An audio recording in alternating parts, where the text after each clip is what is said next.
absence of Principal Director, Dr. C.N. Narayan, and all the faculty members, and all my dear friends, I would like to welcome our today's guest of honor, Mr. Pavan Soni.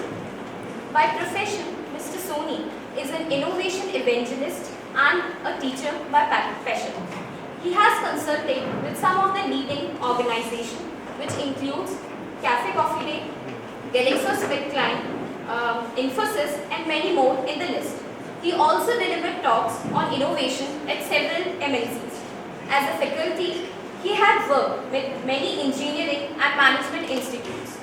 Karnataka Knowledge Commission, FICCI, CII are some industrial bodies who have taken guidance from him in shaping their innovation activities.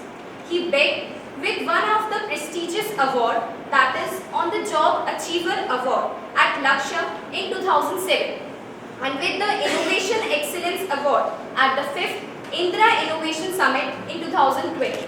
He is a gold medalist from MBAs Engineering College, Jodhpur. Currently, he is pursuing his doctoral studies from IIM Bangalore in the domain of innovation management. Now, I would like to welcome Mr. Soni to share his valuable thoughts in front of us, and Mr. D.N. Murthy to welcome him.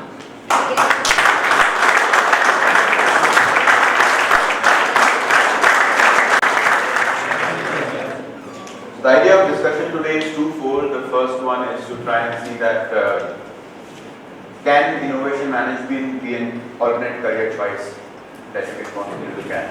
Okay, and the second important thing is that how can you contribute in a better manner in the organizations that you join.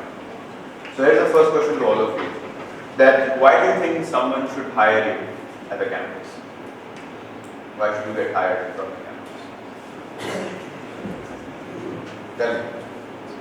If you really want to get hired, that's an assumption, but not a bad assumption to make. Why should you get hired from the campus? Or campus recruitment? Tell me.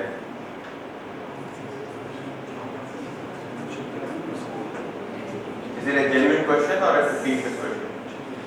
Genuine question. I think you have paid fee to this college, so you deserve to get a good job from here. Why should somebody hire you?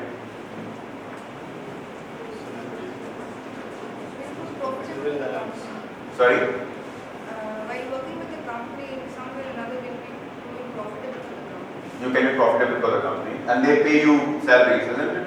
They pay you compensation. So I think the profit that you should make for the company should be more than the compensation that they pay to you.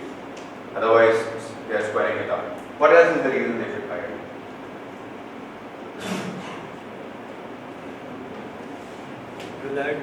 Is it right now occurring to you that I'll get hired, or how is it like?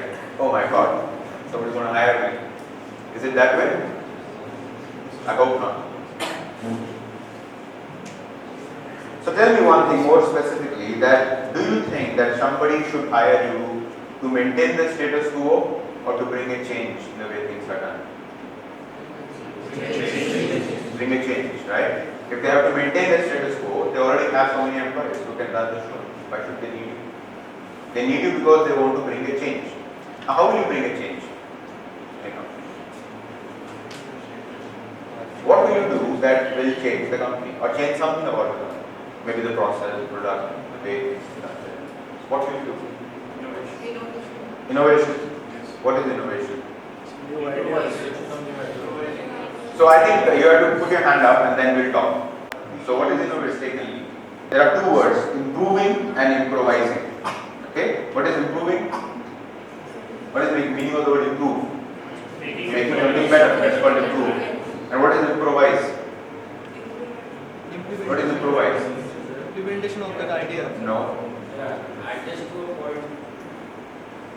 Very good. Keep going. Like organized thinking. Very good. Very good. Fantastic. Fantastic. Right? That's called improvise. Improvise means that you use your resources available with you to solve a problem. For example, if I want to write something on the board and none of these markers are working, right? And if I'm really crazy, what I can do is possibly I can use some other stuff which is not white in color, and I can start using that thing. It's not meant to write, but if I really have to write, that's what I will totally do. That's called improvise. Okay? So what is innovation again? Sir, change in the way things are done, like finding out a new way to actually do a particular thing. Do you actually learn that how to bring a change? What is that you learn that allows you to bring a change? Give me some hints. What do you do? Exactly. Speak up. See, what you need to really understand is that if right now you are shy, you will carry this behavior into the classroom, into the boardrooms also. These behaviors don't change easily. And let me give you the stark reality. I think you are living under a lot of delusion, it seems. See, what is happening is that there are 2-3 forces which are acting together. The first main force is that jobs are not getting created in a number, students are getting graduated. Correct? As a matter of fact, what is happening is that a lot of automation is coming in. And as a result, the jobs which are previously done by humans are now getting done by machines. A good example is the ATM machine. When was the last time you interacted with a human counterpart to withdraw money? Money is such a precious thing. And these days we don't even count money when it comes out of the ATM machine. Do we count every time? We don't count. That is the amount of trust we have started getting onto the machines. Then we just don't count. Those were the days when we used to count. I don't know about you, but when I used to interact with teller accounts, where I used to really count the money. So here is something that I'm dealing with a precious thing called money and not even bothered to count. That's the kind of automation which is happening. E-commerce is another thing. I come from Bangalore and more often than not I just buy movie tickets, flight tickets online. I don't interact with the human counterpart at all. So there's a whole wave of technology which is taking jobs away. Correct? Second thing is multi-skilling. The same person is now skilled to do multiple jobs. Correct? And third thing is outsourcing. The way Americans are outsourcing their jobs to India in the IT industry, similarly Indians are outsourcing a ton of their jobs to possibly other countries. So the triple effect of outsourcing, multi-skilling and automation is actually resulting into fewer jobs available with you. So you should not be under any delusion at all that once you graduate from this place, the world is really waiting to embrace you. If at all, it might be embarrass you. And hence what you need to be very clear about, and this applies to all of us by the way. When I was a student, it applied to me also. We live under a delusion that we are really preparing ourselves for the world and the world is waiting for the problems to be solved. It doesn't happen that way. You have to really fight tooth and nail, not just to get out of this place, but also to survive in the career. And what you need to also understand very clearly is that your career is going to at least span for the next 40 years. You understand that? 40 years. The average age in this classroom may be about 25, I don't know. 23? 2? Is it 18? Thank God. 23. So if average age in this class is about 23 years, then we are talking about solid 40 years of your career going ahead. And the life expectancy, I hope, goes into well into 80s in India. You have to sustain for next 40 years, mind it, with the education that you are getting here in 2 years. And for many of you, probably this is the last time you are getting into formal education. Probably. Unlike a moron like me, who still wants to do a PhD,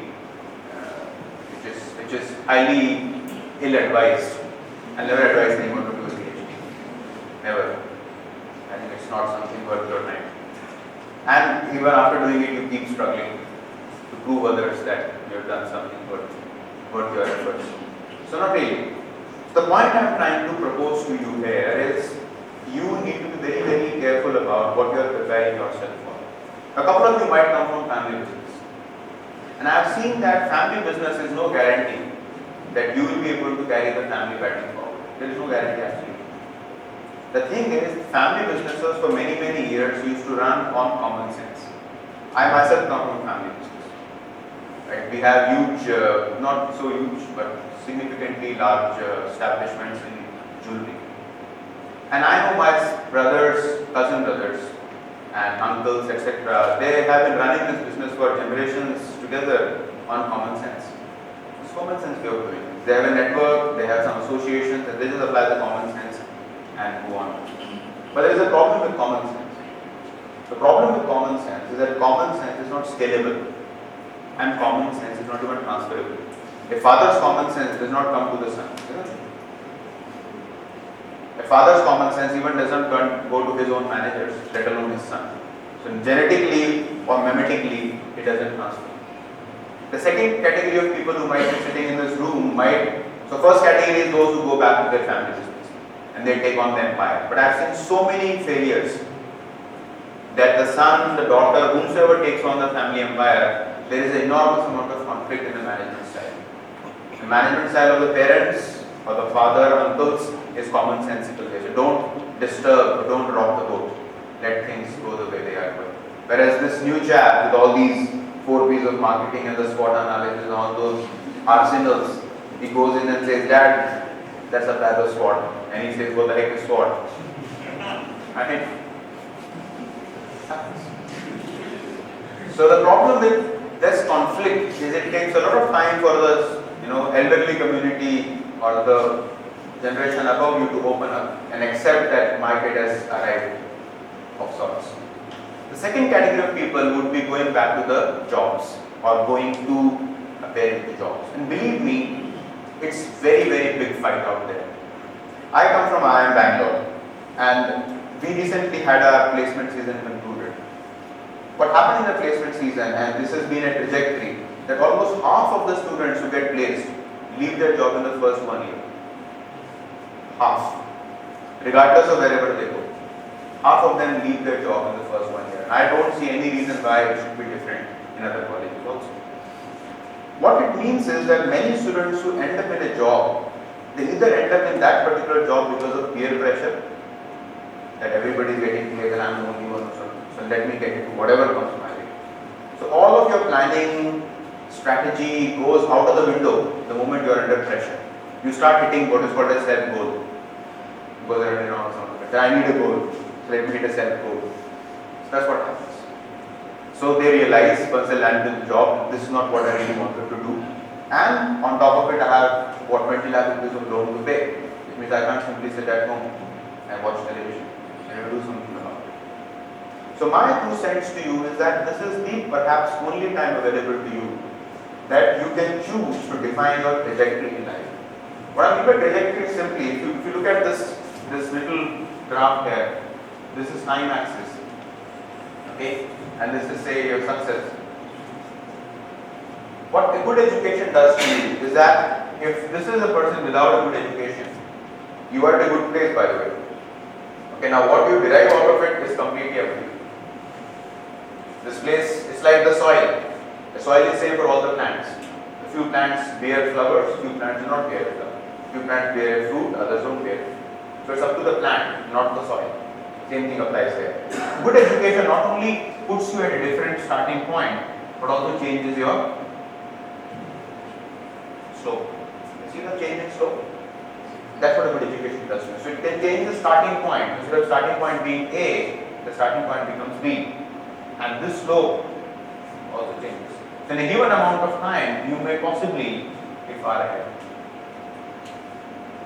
Now, I'm not trying to set up a competitiveness in this group that you get a good job only if you beat others. So I'm not at all an advocate of zero-sum game. That's called a zero-sum game. Zero-sum game means that your success only comes with others' failure. That's not at all the case. India is a growing economy. We are growing at a very good healthy GDP rate. So everybody ideally should get a job. Ideally. Provided that you have the right ingredient. So the first thing that you need to understand, and that's my submission to you, is that nobody hires you, or even me when I got hired for the first time for a job, to retain the status quo. They hire you to change the status. Change what we call as change the paradigm. Right? And for you to change the paradigm, you need to come across as someone who is sharp and who is intelligent. Now, how do you demonstrate you are sharp? Suppose you land up in the job at the first day and then there is a meeting. How do you demonstrate that you actually are sharp? And what is sharpness anyway, as an MBA student? What is sharpness?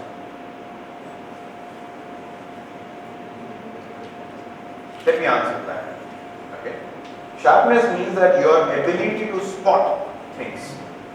Things which are good, things which are bad, things which can be improved. That's what sharpness. And with sharpness comes another thing called fearlessness. You're doing an MBA program and not an MTech program. In an MTech program, all you have to do is to just sit in a lab and think of conjuring up some very fascinating ideas, working on some experiments, and so on. We publish a few papers, do a few product developments. But you realize that developing a product is one thing and commercializing it is completely different. Right? I'll give you a few examples. Do you think that the best product is also the most technologically advanced product in the market? Not necessarily. Many times the products which you like may not be technologically very sophisticated, but the way they are promoted in the market makes all the difference. Correct? That is where the manager comes into picture. You are not supposed to create new products. You are supposed to create value out of new products. You are not supposed to create possibly new processes, but you are supposed to streamline the new processes or streamline the existing processes. That is what you are supposed to do. Am I making sense to you? And for that you need to come across as a person who is very sharp and fearless. Nobody will give you second chance, mind it. Whatever be your qualification level, whatever, nobody is going to really give you a second chance in a way that now tell me what should I do. You have to come forward, explain this to me. You have to take those initial steps. That's the first thing that you need to learn. The second thing is about knowledge, subject matter expertise. I think 2 years is a reasonably good period of time for you to develop some understanding of a subject in detail. One subject. It could be finance, it could be accounting, it could be marketing, it could be human resources, supply chain management, operations research, whatever. But you need to pick up one area which people identify you with. What I mean to say is that there is one anchoring point. When you enter into the company, you don't enter as the CEO of the company, unless it's your own company. Nobody gives you that position. So you always enter into a company with a specifically defined role. Then okay, now you are the HR person, you are a marketing guy, you are a sales person. Right? Now that entry point will be defined by what specialization you choose. Right? But at the same time, what is equally important for you to realize is that when you get out of this place, you should not have an obvious weakness also. You may not have an apparent strength, but you should not have an obvious weakness. Now what I mean by obvious weakness is if someone tells you a few concepts about accounting, you should not be gaping at that person and what the heck he's saying. You should have a what we call as a working knowledge of everything. So MBA is a generalization, not so much a specialization. It's like a team. You need to have some expertise, whatever you can learn. Obviously, a lot of expertise comes with work experience, there's no doubt about that. But some level of expertise has to come at this institute. At the same time, there is some amount of what we call a generalizability that also comes at this place. Right? Now let's have a quick show of hands. How many of you are studying OBHR? Anybody? OBHR? Why are you looking around? Right? If you are studying period. Yeah, I'm not studying. You're studying. Marketing management? Okay, why are you looking around? Am I studying operations? Am I what? Oh, I have self-confidence. I'm not going to recruit you or fire you, just relax. And anyone who's studying finance and accounting? Did I miss something? Strategy? Forward. Sorry for that. Now, the idea here is, while you might have a specialization, and specialization is nothing more than studying 5 more subjects than others. If that is what is specialization, that is specialization. 5 more subjects than anybody else in specialization. But it doesn't stop there. You need to develop a holistic understanding. And that is what goes back to your day. You need to let me understand, and before you tell me, I think you need to understand yourself that how do you pan out your day. Your day has to really pan out in a manner in which you develop yourself extensively to face the market outside. Again, it's not a battle. There is no compulsion for you to win. But you should not lose badly. That's what I do. Making sense to you? And the way things are panning out outside, the way you have to navigate your car through the city traffic. I don't know how much traffic you experience there, but since I come from Bangalore, I know what the traffic looks like out there. The way you have to navigate your car through the city traffic, and you also get often your car damaged in the process. Similarly, you might have to navigate your career and be a good driver of your car. That's what you're supposed to do. So many students have this very whimsical orientation about a MBA program.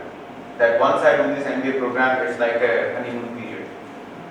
I make good friends here, I study some courses, there is a beautiful park, right? I spend a lot of time, and of course there is a Facebook. If there is any time left, I can also study the courses. But the reality could not be any farther from this. The reality of the matter is that oftentimes these remain as the most underutilized years of your life, yet the most foundational years of your life. Because when you enter into the organization, or suppose some of you even want to do a startup, there is no harm in doing a startup, but you need to realize that fantasizing a startup is a very in thing these days. But to take a startup to a level where you can get some funding and ultimately to the level where you can exit, like an IPO, it happens once in 10 times. Once in 10 times. Right? So this fascination with startup is a lovely thing to have, but it requires a lot of endurance, enormous amount of endurance, and the right contacts. So I want to give you 5 tips that I hope will possibly help you shape your career better. Okay? And if you think that that makes sense, please make a note. If you don't have a notebook, please take out your cell phone. It's a good idea to come to a classroom with a notebook and a pen, generally. Generally it's a good idea, but you have your choice. Sheet and a pen, please take out your cell phone. No problem. That's another way. Sir, you don't have a cell phone also? That's me. You can borrow a notebook, not a cell phone. You left your cell phone at home, or what's the deal like? No, sir, in the room. I gather that much. Okay, let's get started then. Are all of you handy now? Yes, sir. Gentlemen, you're good? Where's your pen? So one of the most ironic things which I often realize in these school setups is that you might pay a massive amount of fee to the institution. You might even spend a reasonable amount of money on dressing yourself up. But oftentimes you just don't pay 20 bucks to buy a notebook and 10 bucks to buy a pen. Let alone the recharge coupon for your cell phone. Isn't that ironic? An educational institution, by the way. Had it been some other place, then I would have discounted your choice. But here, I think it's a tricky one. Okay. The first thing that I want all of you to hone as a skill, and these are some of the skills that will be very handy to you going forward also in your career, is your ability to question. Write it down. Questioning. Take this pen. Questioning. Questioning. Now, what I mean by questioning is when you go to a place for the very first time, one of the most important things that people on the other side always look for, and that is also the hallmark of leadership. So in fact, there is a gentleman by the name Jeff Immelt. Anyone has heard this name? Jeff Immelt? No? Jeff Immelt?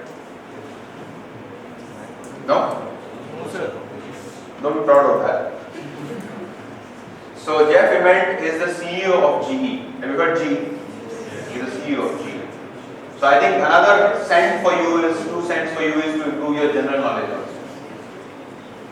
Okay? Please read newspapers, magazines. It's good to have a good general knowledge. Otherwise you'll be trapped. You're really trapped. So the first thing is about questioning. So Jeff Immelt says that whoever leader he has seen, whoever he has seen as a leader going to the organization, there are 2 things common with all the leaders. And these leaders grow up from, starting with the grassroots level, then becoming managers, then general managers, vice presidents, whatever else. Okay. There are two things which are common across all these years. The first thing is curiosity. As a leader or as a manager, you need to be curious. And the second thing is perseverance. What is perseverance? What is perseverance?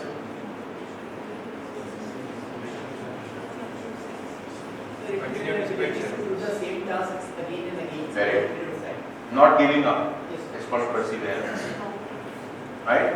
Because I strongly believe that at whatever stage of career you are in, right from your entry level to becoming the executive, there is no substitute to perseverance. Perseverance means in Hindi, lage raho. Whatever may be the situation, just don't give up. That's called perseverance. And curiosity. What is curiosity? What is curiosity? Keenness to know things. Have an open eye and don't be afraid to ask questions. That's what I mean by first thing called questioning abilities. How will someone know how talented you are? Is it written on your face? Or do you always carry your resume with you, sir? Please, kindly, you talk to me first, talk to this resume, then talk to me. Don't make any opinion about me. How do people know that who you are? Do you hypnotize them and then tell them how you are? How do they know? Ability, communication skills. So you have to exhibit, isn't it? Whatever is your talent, you have to show your talent, isn't it? Why do you always feel that if I am very talented, the world will come knocking at my door? It doesn't happen that. There were many people talented in Africa. Right? There were many people talented in North Korea. Do you know about that? Why is it that many of these inventions come from Silicon Valley? Is it that Silicon Valley has the most intelligent people in the world at birth? No. You know what is Silicon Valley? Silicon Valley is a place in California, in the US, where most of these big technology companies have come, starting with HP all the way to Google and Facebook.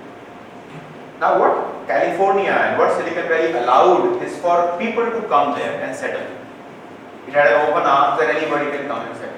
So while the intelligence level across the world is uniform, now assuming there are uniform number of intelligent people in various parts of the world, but opportunities are not uniform. Opportunities have a bell-shaped curve. Right? If intelligence is uniform and opportunity is like this, obviously the people who are in this part will be more open to experimenting, will be more promoted. And that's the reason why Indians, when we left India and went to the West, we became successful. So it's like genes in our body. Genes need the right environment to express. Everyone has genes. People have genes of being a criminal, some people have genes of being a celebrity, some people have genes of being a leader. People have genes that come from our forefathers, parents, and etc. etc. But genes require the right environment for expression. Otherwise, genes are dormant. You need to allow those genes to get expressed. It's nobody's responsibility. Least of it is this college's responsibility. It's your responsibility. Express yourself. Right? Another thing which I want to mention in the passing, and then I'll move to the next thing from questioning, is that in India, what happens to us is that we are very self-conscious. Very self-conscious. We always have this tendency that nobody should make fun of me. Nobody should laugh at me. Right? And if you say something in the class, you'll always look around, nobody is laughing, and then only you say. You don't even say things which might be ridiculous, which might be correct, but ridiculous. So you always tide with the masses. If everybody is keeping quiet, why to rock the boat? We also. Let me give you an example and think about what I am saying carefully enough. Now, I'll tell three people. Okay, the first person is Mahatma Gandhi, second is Abraham Lincoln, and then you have John Kennedy. Each of these three people were loved by millions, great people, but each of them were shot down at a point blank range. They were shot down, which means that there were people, in spite of all the love showered at them, there were some people who would be ready to kill these guys, these three guys. Which means that even if Mahatma Gandhi, with all his greatness, They still have people who hated him to the extent of killing him. Who are you or me to ever assume that everybody should love us? Am I making sense to you? It's your fallacy that I should be the most celebrated guy or the girl in this entire college. Everybody should respect me. Nobody should make fun of me. What if somebody has decided to not respect you? What can you do? Can you kill yourself? Right? Hindi में कहावत होती है कि गर्दन भी cut गई और मजा भी नहीं आया. Right? You are really killing yourself to get the appreciation of that guy, but he doesn't sneeze at you. So what do you do? These are the signs of what we call as low self-esteem. Very low self-esteem. So don't think of it as conservatism. It's not conservatism. It is low self-esteem. And people who have very low self-esteem, not only that they become very bad when it comes to the work, but they also become very bad role models for their own children. Because a child is like a small child is like an animal, if you think of it. She will do everything under the sun. She'll play, she'll break, she'll climb, she'll cry, she'll growl, she'll do everything. Howl. And if you have a low self-esteem, you'll always ask the child, don't do this, ye mat karo, wo mat karo, wahan mat jao, ye mat karo. Over a period of time, the child starts thinking that whatever I do is wrong. And the child grows up to be like this. So it's genetic. Okay? So one thing I want to tell you is that the students who are sitting with you right now, you never knew them 2 years back. And there is a very high probability that you would lose touch with them but for maybe Facebook 2 years from now. Right? So in your career, which is 40 years, this is a very small juncture where you are surrounded at a high density with people like this. And if this changes your behavior and your attitude towards life in such a profound manner, then you are damaging yourself. You didn't know any one of them. You would not know any one of them also. But why should this small cross section, if you think of it, the lines are crossing, these cross sections should change your behavior in such a fundamental manner? Why? And we also have in our country, in our culture, this whole tendency of confusing sincerity with seriousness. Think of it. To appear to be sincere, we have to pretend to be serious. Isn't it? Like this. Why? There is no guarantee that the people who are sitting quietly in the class and looking at me are actually understanding what I am trying to say. What's the guarantee of that? There is no guarantee. And there is no guarantee also that the people who are, relaxed are not being attentive. It's a skill. So the safest bet we have, and most of this comes from our parents also, ki chupchap baitho, shararat mat karo. And it also goes back to the way we have been brought up. So in India we have so many adages. Adages means kahawatein. Right? I come from North India, so I am conversing with Hindi. Kahawatein. So एक कहावत है कि जितनी चादर उतने पैर पसारो. अब पछता है क्या हो जब चिड़िया चुग देखिए. Right? है ना? So these are so from our very childhood days we have always been told to be conservative. जितनी चादर उतने पैर पसारो. Right? Now how is someone becoming an entrepreneur with that mentality? Can someone become an entrepreneur with that mentality? जितनी चादर उतने दो रुपए का खाना खाओ. Why can't I just be ambitious and aim for $10? That's the problem. Second thing is that if you look at the movies, Amitabh Bachchan movies of 70s and 80s, the classic stereotype of those movies is that anybody who is rich is bad. Correct? Anybody who is rich, and it even goes till date, anybody who is from businessman's son is a corrupt guy. And anybody who is born and brought up in a mohalla, however he might be killing people at his whims and fancies, is the right guy, and the girl should be his. And in the process of getting the girl, he can actually do anything. Right? He can dance in the middle of the street, he can do anything. But that's a stereotype. So two things which have happened to us is that we have declared that money, possessing money and being an entrepreneur is bad. is not good for the society. They're all exploitative people. And the second thing is that we've always been told that be conservative, come bolo, come how, right? Don't take undue risk, right? Paise bachao, conservatism. So all of that is what we have been fed with. And now there is a new generation which is sitting in front of me, all of a sudden, which has YouTube, Facebook and all that access, and then there is a conflict. What our parents have been telling us and what we have the desire to do. And believe me, the desire which you have to do is the right desire. Only thing is, it has to be channelized. Otherwise, this desire can be self-destructive also. Completely self-destructive. The same power that propels the rocket can also burn the rocket. Same power. And America has seen that from close quarters. The whole generation. Imagine the kind of boom technological development that happened just after the World War II. Has not happened ever since. The amount of prosperity that the country gained in the World War II has not happened ever since. Or look at Japan.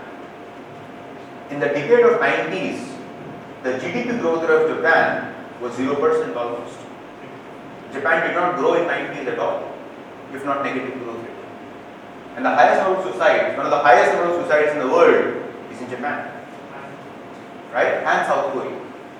Because they developed at such a rapid pace, the elderly community sacrificed so much, they worked 18 hours a day, that they became so rich, so fast, that the next generation has nothing to do.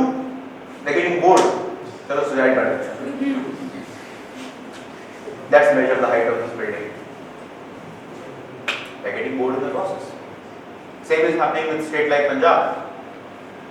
The highest drug consumption in our country is in Punjab. And for acknowledging that, is in Punjab. Now what happened is the two generations before this, the people slogged like hell.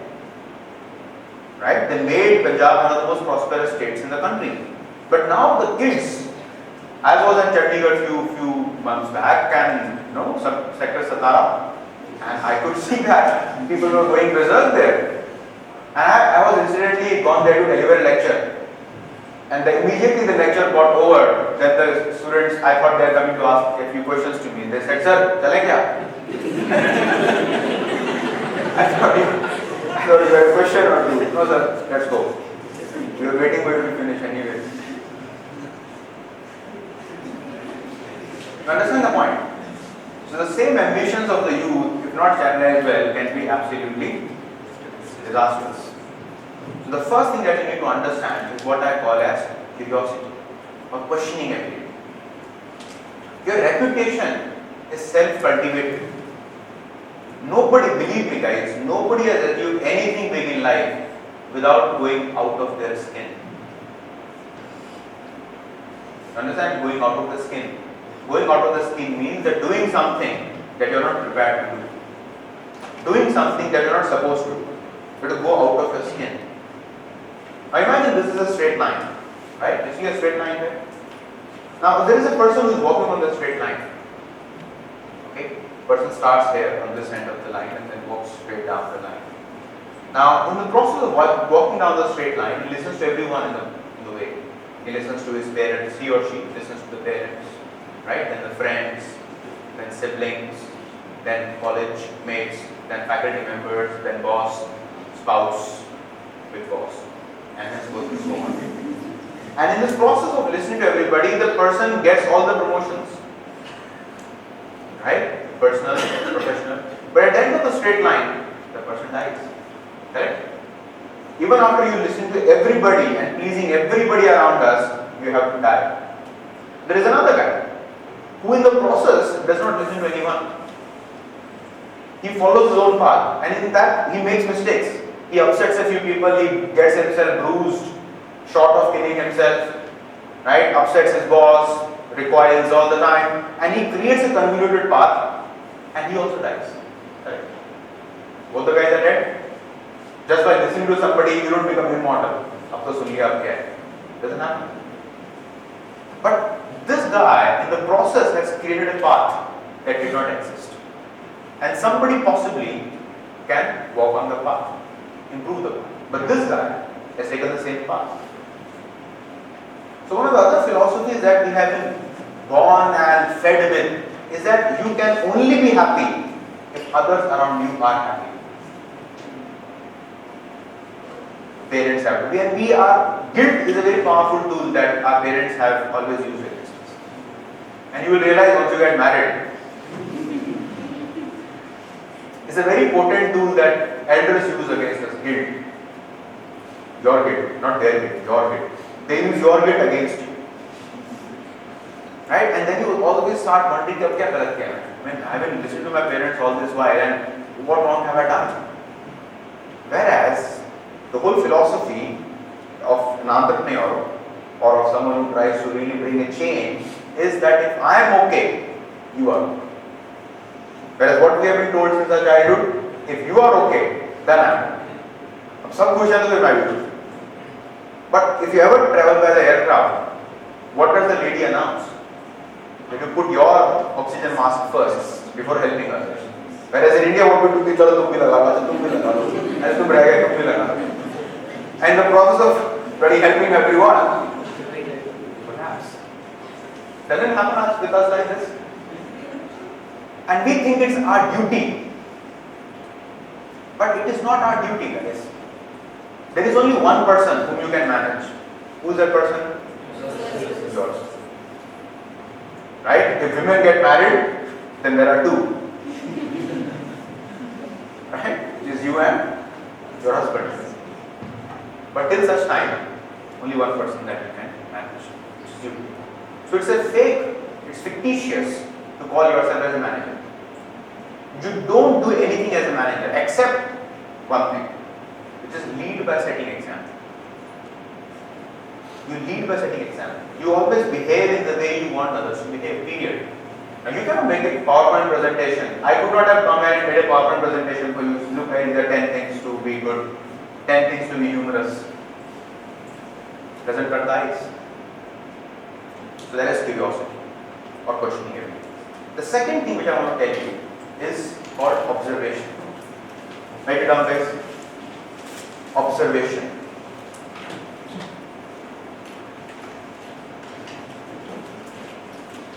You have to observe very carefully. What do you observe? What is observation, by the way? What does it mean with the word observation?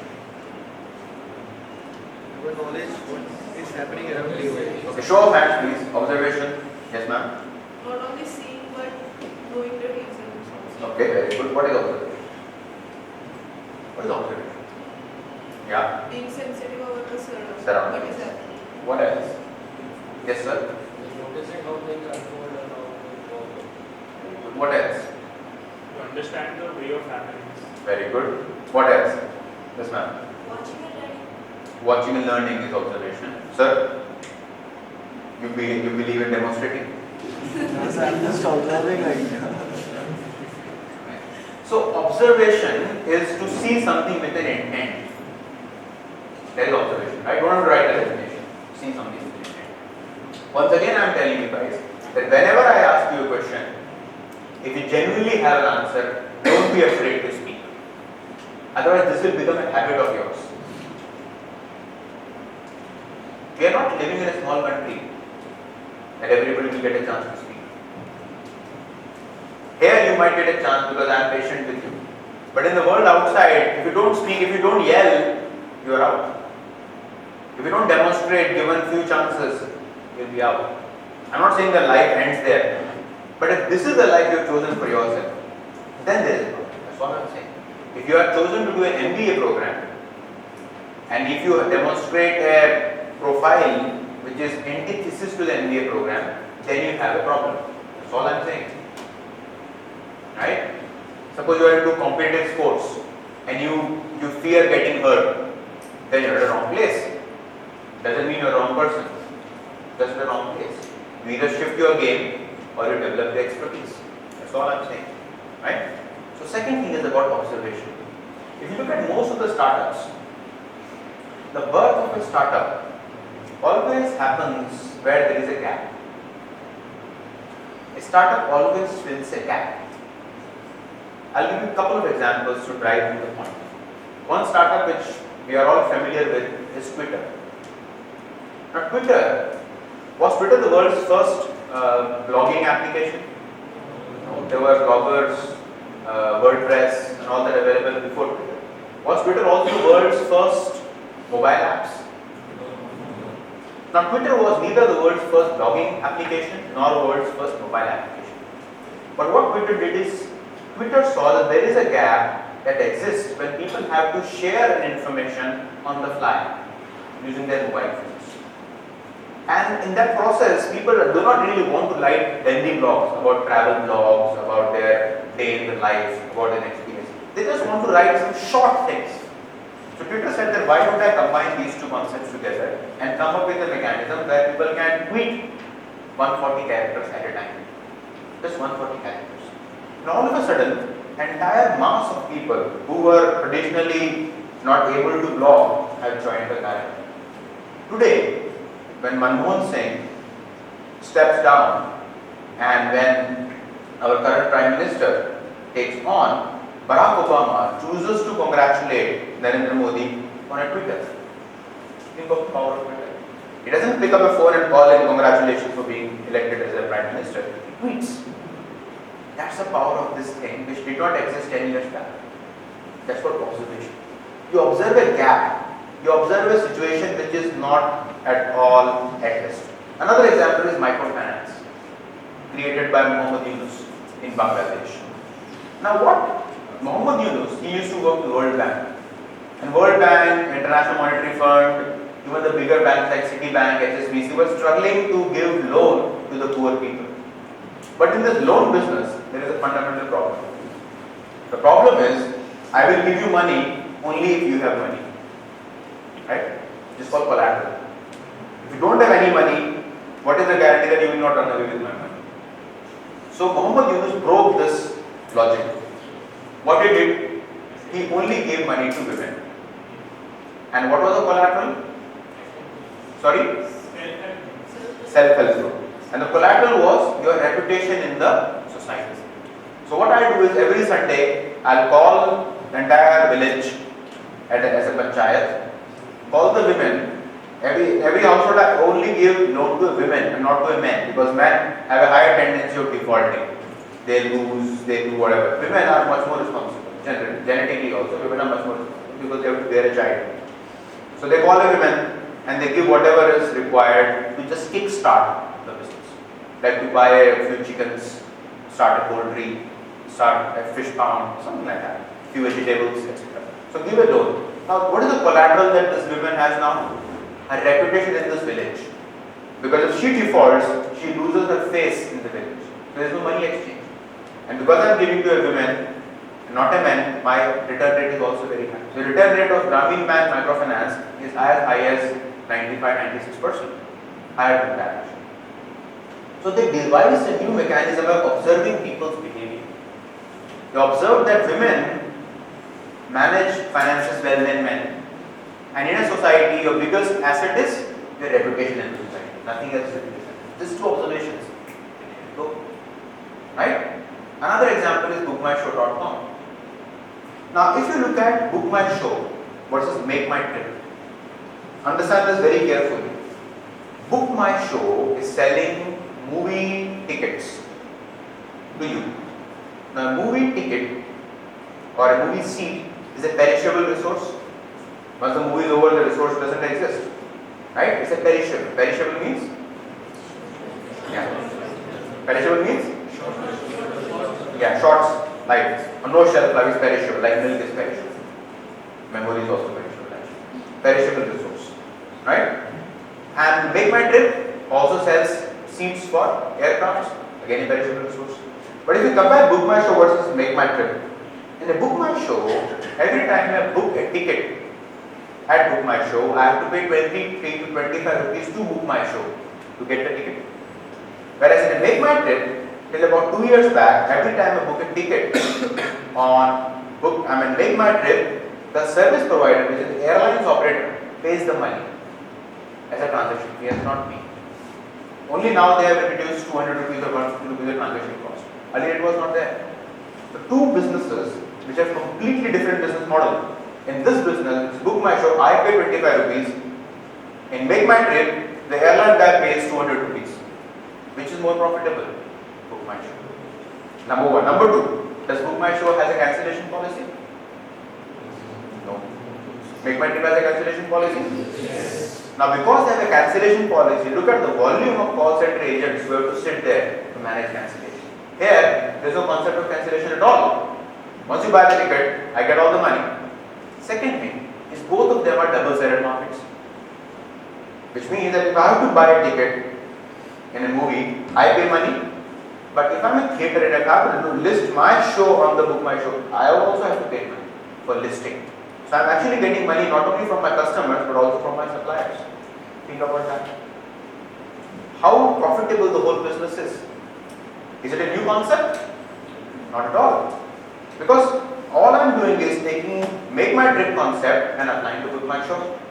Same middle, same engine, right? It's called an aggregation engine. It's highly profitable, massively profitable, right? That is called observation. So if you have to be an entrepreneur or just a good manager also, you need to understand the importance of observing the gaps. Observing where can I make money? Where are the things which are currently not being addressed at all? Recently I came across a very interesting concept by HP, Hewlett Packard. Hewlett Packard observed that in rural parts of the country, there are very few hospitals or clinics which are available. People have to travel a long distance for a clinic and oftentimes it's not possible.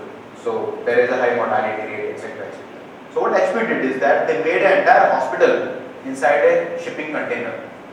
Have you seen a shipping container that goes on a truck? Okay. What they did is they took a shipping container which is air conditioned, which is meant for frozen food. They converted the shipping container into a portable hospital. All it needs is a supply, three-phase supply that goes into it, and this becomes a moving hospital. So they have the whole hospital loaded on a truck. Okay, and every week the truck keeps moving from one village to another village. They dock the truck at a place, they get the shipping container down, people come, it is fully equipped, discharge, electricity, water, fully equipped, air conditioned, all the instruments are there inside, and the shipping container goes from village to village. Isn't that an innovation? It is an innovation. Am I making sense to you? So the seed of innovation is your ability to look at the gaps. The third thing, so we discussed about questioning, we also discussed about observation. The third thing is what we call as relax. Right? Was experiment more fun or theory class more fun? Generally, isn't it? Especially with H2SO4. Right? The lab coat getting burnt out. Why was experiment fun?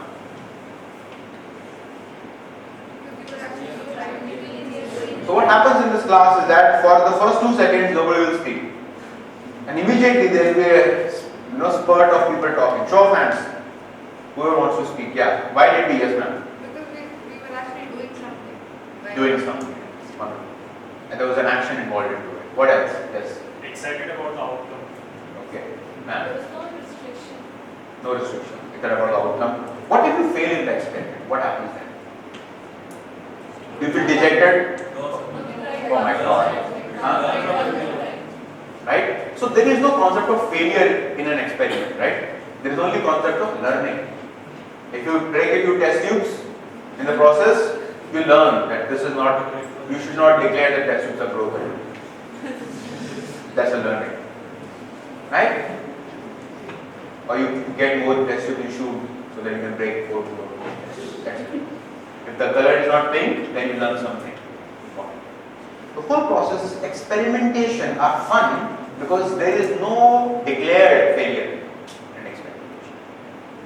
Same thing applies to life. If you look at the people who are highly creative, right, and the people who end up innovating new products, new services, new businesses, new models of running organizations, etc., they are all very experimentative. They experiment in the movies that they go to watch. They are experimentative in every form and factor of life. And similarly, they are experimentative in their jobs also. I'll give you an example about myself. I joined Wipro in 2005 after finishing my post-graduation, my MBA. I did my MBA in 2004. So I joined Wipro and I was a campus pick by Wipro. So I sat in 5 interviews and I got an offer from all 5 of them. And choosing Wipro was what we call as a blink decision. I never had any grand strategy that I need to go to Wipro, etc. It was a very blink decision. So what happened was that there were 5 companies and I had to choose between these 5 companies at 2 a.m. But my interview was at 1 a.m. Okay, and I had to choose at 2 a.m. So first interview started at 6 a.m. and interviews went till 1 a.m. We did not have much food. We were all very, very exhausted.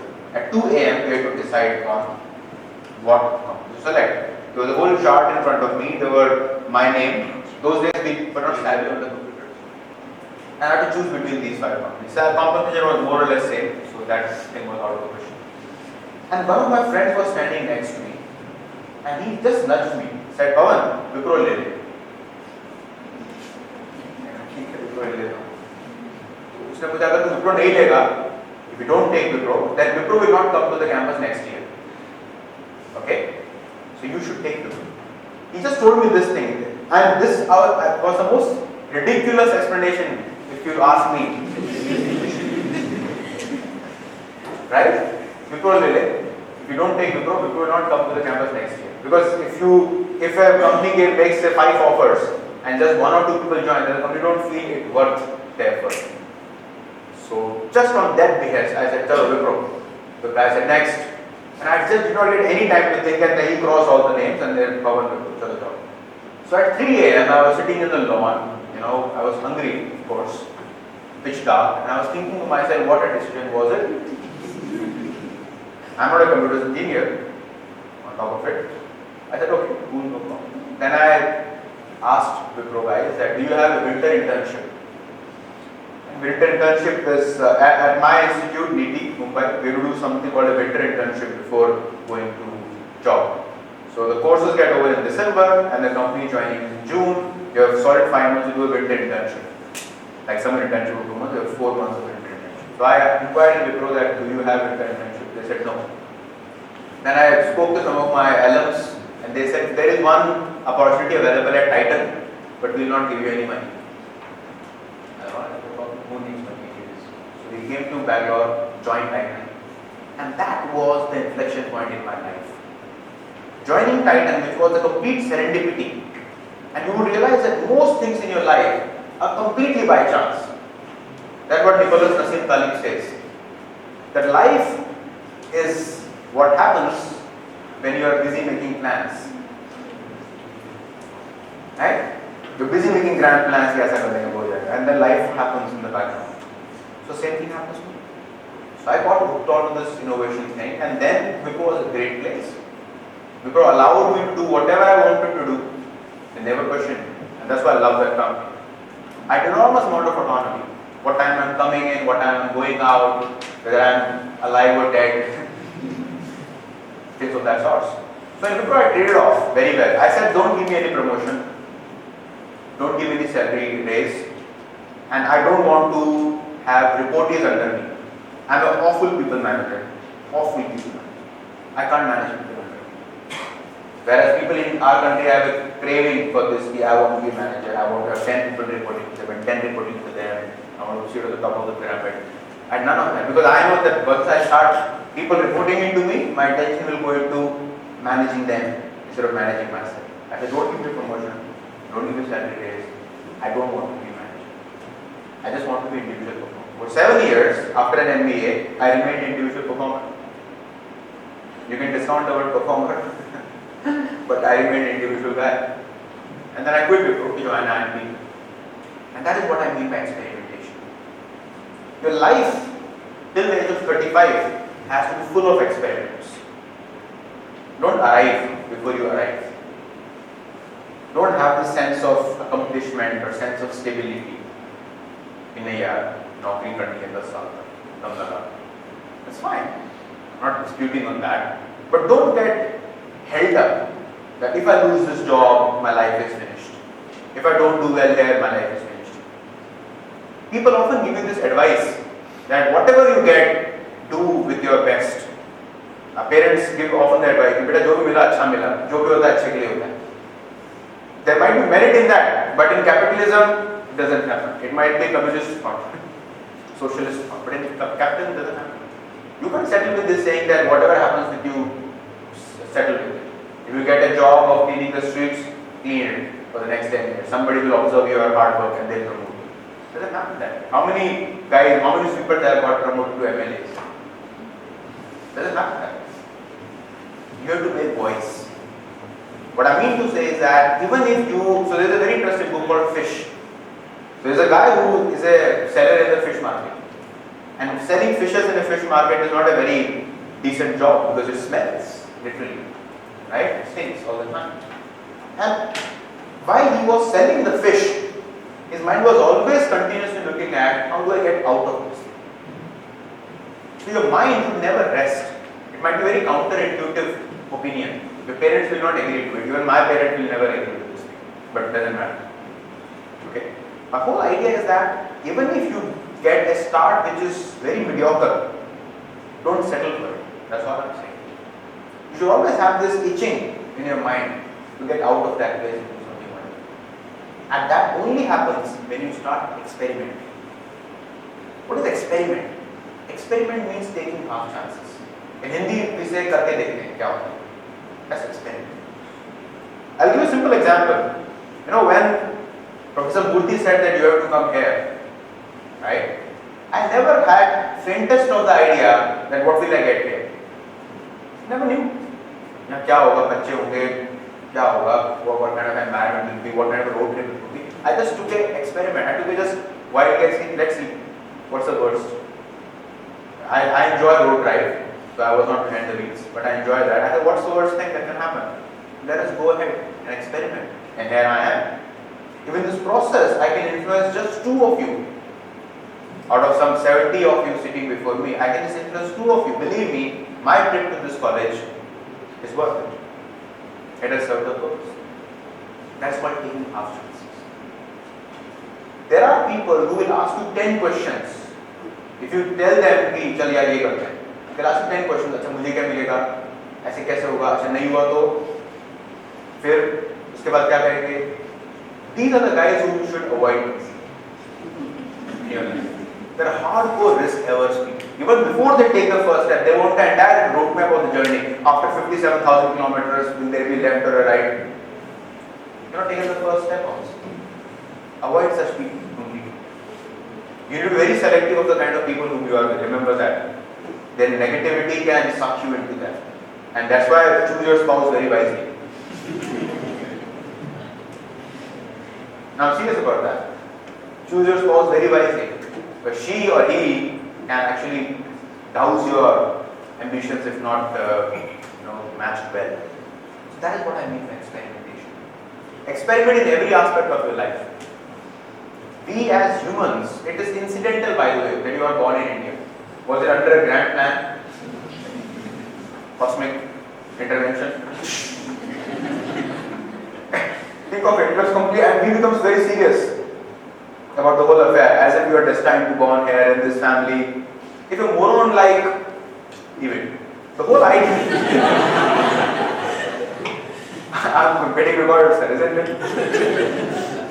I have to censor myself again. What I'm saying, guys, is that if you don't experiment enough, you do not know what you are good at. Understand that? You don't know what you are good at. Maybe some of you can actually become good artists. Some of you can become good composers. Some of you can become good event managers, healthcare professionals, right? You can be photographers, whatever it is. Because we have a platitude of skills available with us. We often limit ourselves with these professional education. And that's the reason why some of the best inventions that happened in the world were never done by people who had a very high level of professional education under their belt. I recently finished reading a book called The Medici Effect. I'll write a book review also, and you can check it out if you feel like. I don't have a Facebook account, so I can only be accessible on LinkedIn. If you have a LinkedIn account, great. If you don't have a LinkedIn account, make one. So, whenever there is an intersection of things, that's when ideas are born. That's why creativity comes. If you have to be creative, and if you have to add value to your company, whoever hires you, you need to expose yourself to multiple fields. Gone are the days when you can just sit in a room, lock the doors, and just open a book and read the book and top the exam. Right now, when I got introduced, did somebody tell you my marks? 10 standard, 12 standard marks. And even if you would have told, would have any bearing on it? Suppose we dismiss the word gold medalist, which she said. A good education or a good pedigree can at best give you a foot in the door. What we call as a benefit of doubt. Say she introduces me that so and so guy done so and so things. I can get your attention for the first 5 seconds.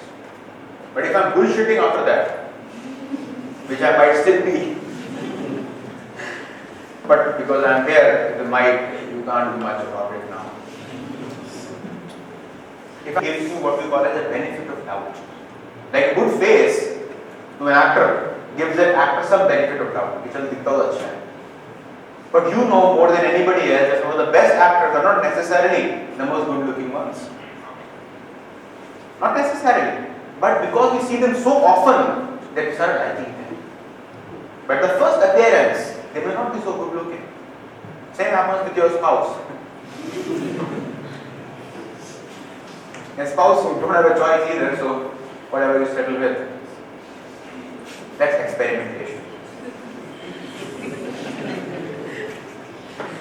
The fourth thing, and write it down, is called networking. Networking. So I have this very funny thing about Facebook network that the guy needs a B positive blood group. I mean, blood for B positive group. And I saw that there are tens of people who are doing this. Yeah, B positive.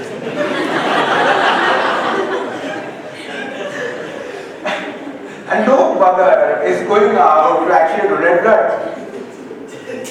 They're sharing, they're tweeting, yeah, we need B positive, yes, I like it. No, but the guy needs real blood. He doesn't need that crap. He needs real blood. So the real test of your social network is this. Ask for 1 unit of blood and let's see how many turn up. Ensure that it is, any blood group is okay. So that people don't have this excuse that my blood is AB negative, whatever it is. Right? So this is the great test of how work is all that chaos that is relevant. Because social networking reduces, or the Facebook, and that's the reason I don't have a Facebook account, because I think I'm not losing much in life by not having a Facebook account. Seriously. The whole idea of network is gone are the days when invention or innovation used to be a solitary affair. Like we often celebrate the genius of Albert Einstein or Thomas Alva Edison, the inventor of electric bulb, or Michelangelo, the famous painter, or Da Vinci, the famous of them working him and supporting him in what he was doing. So nothing worthwhile in today's world comes from an individual. Nothing worthwhile. Everything requires a team. Everything requires a network. Now what type of network should you have? Number on LinkedIn or number on Twitter or wherever you are. It's just a number. The first thing that a network should give you is new ideas. Are you discussing new ideas with the people? Are you just sharing some jokes? The problem with jokes is that too much jokes lowers your IQ. That's the problem with jokes. You know that? Too many jokes lower your IQ. Because the only way then to excite you is a joke. Right? Nothing serious stuff will excite you. Nothing intellectual stuff will excite you. If I crack a joke in the class, then you will get it. Yeah, now it's talking. If I talk of serious stuff, you get bored. That's a problem. Not with me.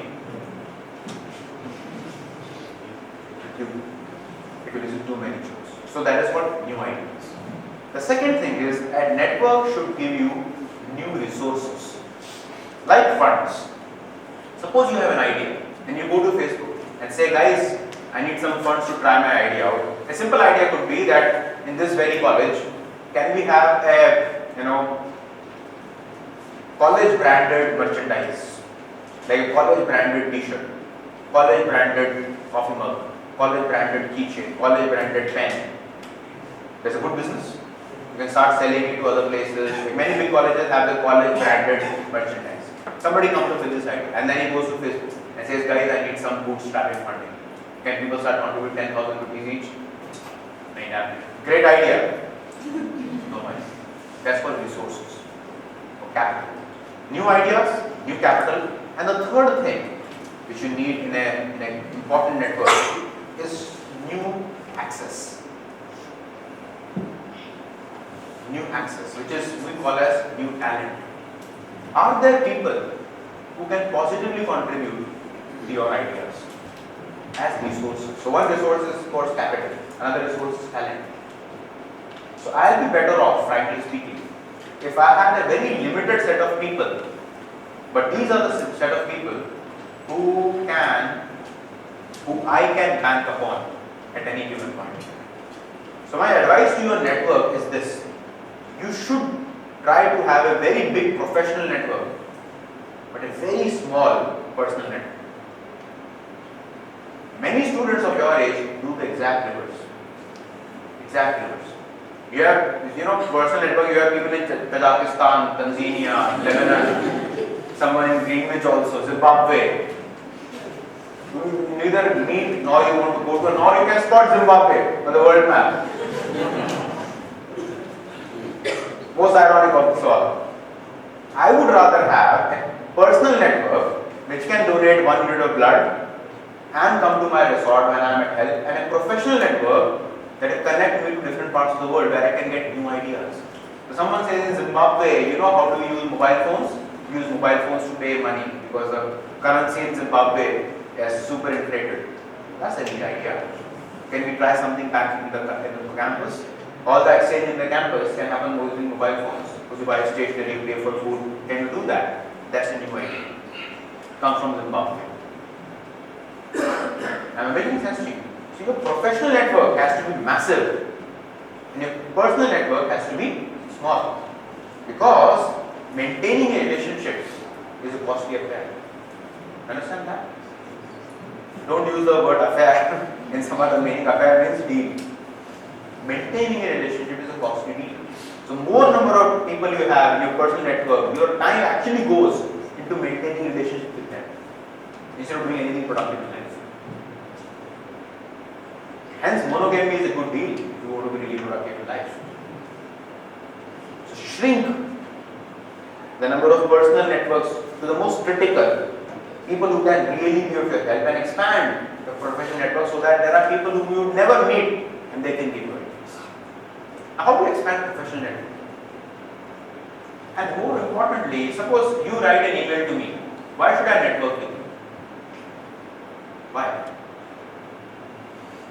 A network is a symbiotic relationship. Symbiotic means that if you take something from me, you should also be able to offer something to me. It's symbiotic, otherwise it will not last.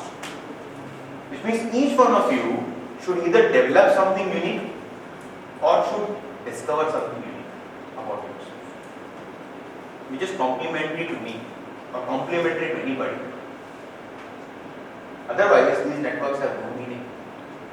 I go to conferences, so many of them, there are people who come, shake hands, exchange cards. This is such a fashion. And many people actually have a deck of cards with them and they just keep dashing their cards. Take the cards, go back, play with them. There are some of these guys. Now, if it's a marketing slogan, a bad product advertised fails faster than a good product not advertised. Correct? A bad product advertised fails faster than a good product not advertised. Right? Which means that if you are a bad product, if you are not really talented and you go all over the place and advertise yourself, you will know that you are shallow, and they'll start disliking. Like our, president campaigner in the US, Donald Trump. And that's one way India will become a superpower. Right? Only thing that will become a superpower is America. If he becomes the president, America will be doomed, and we can become a superpower. And hence, what I mean to say is that when you go out to people, you need to express yourself well enough. At the same time, have an asset which is very enduring.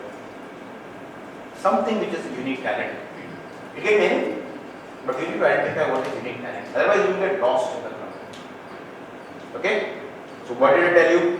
Question, observe, experiment, network. Remember, guys, your network is your net worth. Right now, frankly speaking, you do not care how much money I have in this wallet. It's not much though, but you do not care how much money it is in the wallet, right? But the very fact that I am standing in front of you right now means that I have some worth. Otherwise, I would never be invited here. Now, with all the money, can I still buy this audience? I cannot. Can I? I cannot. Right? But with this audience, can I make more money? Yes, I can. So there is a very different relationship between network and net worth. Your network will put you in the position where you can succeed. And if you succeed well, your network expands from there. And hence I am saying that your network has to be very, very productive. Am I making sense to you guys? So questioning, observing, experimenting, networking, last thing. The last thing is called associating. Associating. What is association? What is the meaning of the word association? To become a part of a group. So what is the difference between networking and associating? Give me the difference. What is the difference between the two? Networking and associating. Networking is a link for association. Okay, that's a relationship. What is the difference? In network, you might know something, and in an association, is actually part of. Okay, what else? Think. Network is of people. Correct? The node of a network is what? People. The node of an association is an idea. That's it. Now, creative people have demonstrated one thing very effectively. What our great man Steve Jobs used to often say, connecting the dots. Now, suppose I read something in the newspaper. I saw something on the television. I read something in a book. I discuss something with a friend. I dream about something in the night. If my brain is a creative one, if I am a creative person, I will have the ability to connect all these in a comprehensive way. That's what association. You will never ever have a great idea for a startup if you just look at one dimension. The startup idea will be an outcome of looking at multiple dimensions. That's called associating. You associate, right? And your ability to associate goes up with your ability to network. And what type of network? Professional. So what did I say about personal and professional networks? What is the idea? With professional. Show of hands. Anyone? Yeah, please. Expand your professional network in small or shallow. Not shallow, shrink. Not shallow, deepen, but shrink. Your personal network should be few and good people. But a professional network has to be massive, so that you have chance encounter with people who are not like you. Many times the most interesting thing that you learn in life is through chance encounters. You met someone on the flight. Because when you go to a conference, that's a very Indian thing. When you go to a conference, we always want someone to talk to us first. In a flight also, if there is a guy sitting or a girl sitting, you always have a tendency that that person should start the conversation, then I'll jump on the horn. But as much as you want the other person to start the conversation, the other person also wants you to start the conversation. And be the first to start the conversation. You know why? If you start the conversation, you set the tone of the conversation. You set the context. You set the subject of the conversation. Right? If the other person starts and he is interested in Bollywood, what conversation do you have? You won't steer the conversation from Bollywood to something else. But if you are the one who is proactive, so if you look at this book called 7 Habits of Highly Effective People by Steve Covey, one of the first things that he identified is being proactive. Be proactive. If you get a chance, don't wait for others to initiate. If you talk to somebody first, does it mean that your value goes down? No. Your value actually goes up. Because that is an ability to overcome your own fear, overcome your own inhibitions. Why does America as a country come up with so many great innovations? Kids out there start companies. Why? Because they don't have inhibitions. If I fail, I fail, big deal. Nobody wants to stigmatize me if I fail. But in India, 10 fail हो गया. केवल 82% आया. Just 82%.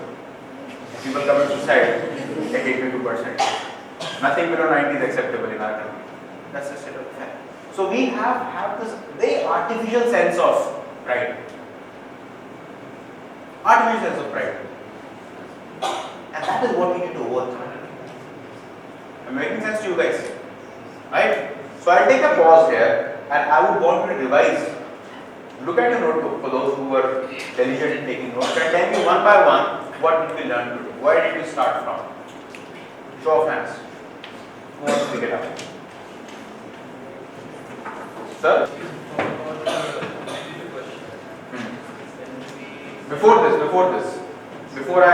What did I start with? Innovation. What was the answer of that question? Make the change. Okay. In Bangalore, you know who needs a change the most? Traffic. Auto drivers. Every time you go to them, they say, sir, no change. Just joke, guys. What happens next? What is innovation? Go ahead, speak out. There's nothing wrong with it. What is innovation? Don't murmur, speak. Filling the gaps. Okay. What else is innovation? Creating something. Do something very good. What then we discuss next? Sorry, ma'am? Sorry? Improve and improvise. What is the difference between the two? What is improve? Better. What is improvise?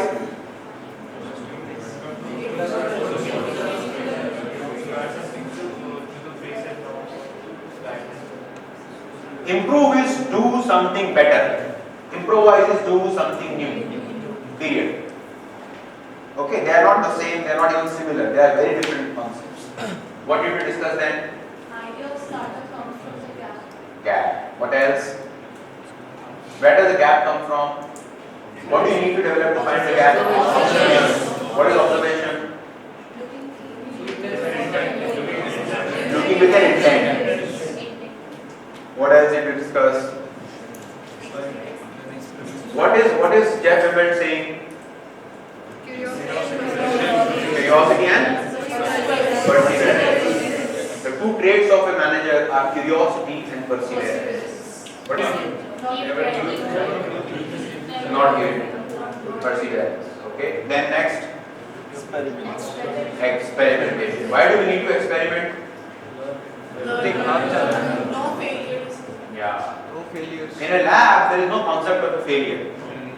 Similarly, in a startup or in your own enterprise, the fastest way to learn something is to experiment. And the fastest way to know about something is to ask questions. Ask questions to people. Why this? Why that? They might get bugged with you, but not. That's okay, I think, once in a while, isn't it? To bug people. Like, again, I give the example of Mahatma Gandhi and other guys, right? What is the networking? I can't understand anything, sorry. What is networking? So anything that gives you new ideas, new resources. Three things about network. The first thing is new. Second is so Idea, money and talent. Three things. Idea, money, talent. You require network to get new ideas, new sources of funding and new talent. Right. The last thing is association. Connecting dots. Make sense, guys? Yes. Right? Are we good? Yes. All right, I'm done. Thank you.